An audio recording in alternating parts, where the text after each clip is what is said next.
Hello and welcome to Dotto Tech. Recently I needed to make some changes to our home network. I was having printer issues at the house. Unfortunately, there's not enough printers to keep everyone in my house happy. Now my house has a mixed network. We've got a Mac upstairs for my wife and youngest daughter. My son lives in Windows on the media center PC downstairs. My home office has both a Mac and PC, and I also have a notebook that I travel around the whole house with and go back and forth to the office with. Now, I'm not a huge fan of sharing printers on Windows-based computers, using Windows file and print sharing. It's not really a huge chore to add Macs to that network, but we typically never get around to doing it. So what happens in our home is people end up emailing documents to themselves that need to be printed, and they go and open those emails in my office on my computer, and then they print it off from there. It's hardly an elegant solution. So I decided to do something about it, and I think I've come up with a fantastic solution. And it all starts with this. HP's Photosmart C5180111 all-in-one.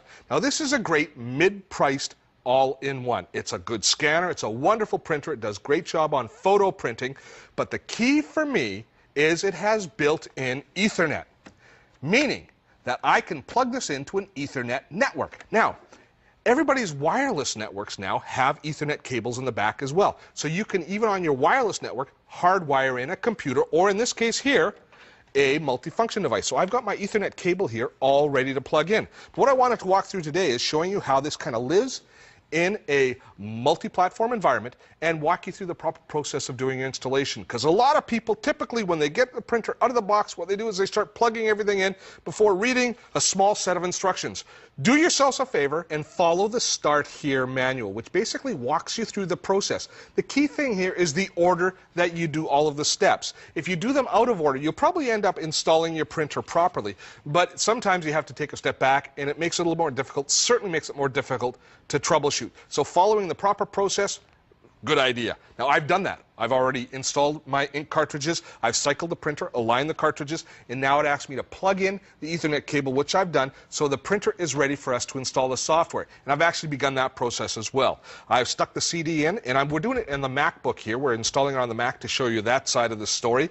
And it's installed all of the drivers, and it's reached the setup assistant, which is going to determine whether this printer is being set up by USB for a single computer to use, or over the Ethernet connection as a network printer. Now the cool thing is, even though this is wired in, it's wired into the wireless router. Because it's wired into a wireless router, all of the other computers on my network can access it through the Wi-Fi network. So it's kind of like having a wireless printer for all of the other computers. We don't have to have cables running all over our house. So now we just walk through the HP Setup Assistant, which is just a simple process. It finds right away that there's the Photosmart C51 series, so it's already found the printer on the network. So I just select it here, choose Next, and now it will go through and tell me exactly the process that I need to follow to finish it off, which is launch the printer setup utility by clicking this here, and then click on Add Printer. It's a really simple process. I click on this, it automatically launches the software in the Apple operating system.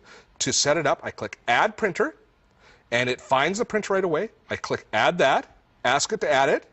Now it's going to install all the different functions. It's going to install the printing function as well as the scanning function, as well as being able to use it for copying images from digital cameras through the memory card slots that are built into this printer. So it has now added the printer to my list. Once that's done, I come back in here and it says click default browser to select the device if not listed. Well, that's already done that. Quit the printer setup utility. That's the last thing I have to do is quit. Click on Next here in the HP Setup Assistant, and we're done. Let's check to make sure that everything installed properly. So I'm opening the HP Device Manager, which allows me to transfer images from my digital camera using the memory card slots, make copies. I'll scan a picture just to show you that the connection is working just great, and I'm going to pop a picture on here and allow it to scan in. And of course, anytime I go to print out of any application, this will be the printer that is selected. There you see, it's scanning. It's really fast over the wireless network. It's amazing.